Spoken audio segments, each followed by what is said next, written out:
A university acquaintance slathered white acrylic paint in her hair for a cosplay event at a school gathering. She later grumbled to me about how tough it was to wash out. When I nodded in agreement, she got furious and claimed I was the one who suggested using it. I refuted her accusation, insisting I'd never recommend such a thing since I'm not foolish, but she refused to believe she might be wrong and cut off contact.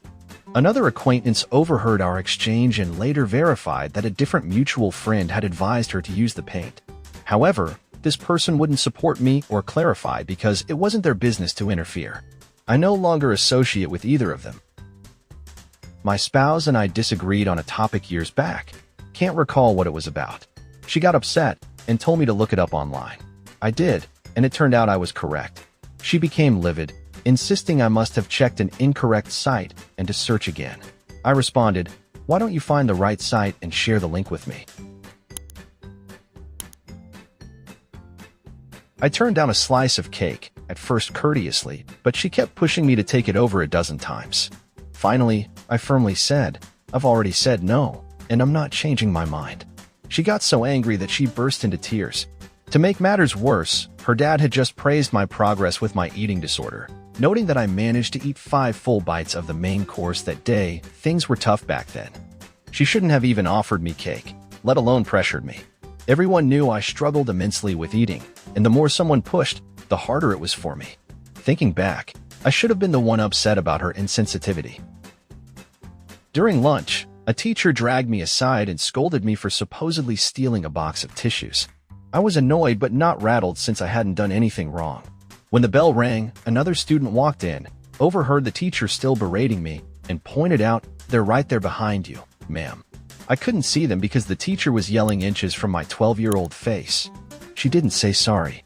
Years later, as a teacher myself, I realized how unprofessional her outburst was, especially over a box of tissues that wasn't even missing. I shared with my family my suspicion that my sister's stepson was being mistreated by his biological mother.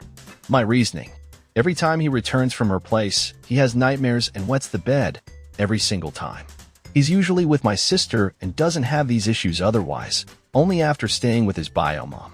My family doesn't even like her, so I'm baffled why they got angry when I suggested she or her boyfriend might be harming my nephew. A woman stormed out of her apartment yelling at me because, apparently, when I walk my dog on the public sidewalk near her unit, her dog goes wild and defecates on her floor. She demanded I clean up her dog's mess. I told her to get lost and reported her to the leasing office for harassing me. At a restaurant, a friend's wife ordered duck, and I casually mentioned that ducks exhibit same-sex behavior in nature. She got distressed, worrying that gay ducks might face prejudice from straight ducks, and blamed me for spoiling her dinner. Somehow, she completely overlooked the fact that a duck was killed for her meal. In my second year of college, I was the only one among my friends living off campus. A buddy called and asked, "Hey, can we smoke at your place?" I replied, "Sure, but I'm studying, come by in a couple of hours." He didn't want to wait, smoked in his dorm instead, got caught, arrested, and kicked out of housing. He blamed me for studying and was dead serious about it. My parents presented me with a contract to sign. I told them I wouldn't agree until I fully understood what it entailed. They got upset with me. I held the door open for a man, and he seemed offended, perhaps because I'm a woman and it challenged his sense of masculinity. He threatened to attack me over it. I just chirped, "You're welcome," in a cheerful tone and acted as if he wasn't there. That kind of response stings them more. They want you to be intimidated, not kind. Once, while at my parents' house, the 3 of us were in the kitchen, and I put a frozen pizza in the oven, placing it directly on the rack as the box instructed. When it was done, instead of letting me handle it, my stepdad opened the oven door, mishandled the pizza, and dropped it upside down on the door, making a mess. Both he and my mom blamed me for putting it on the rack.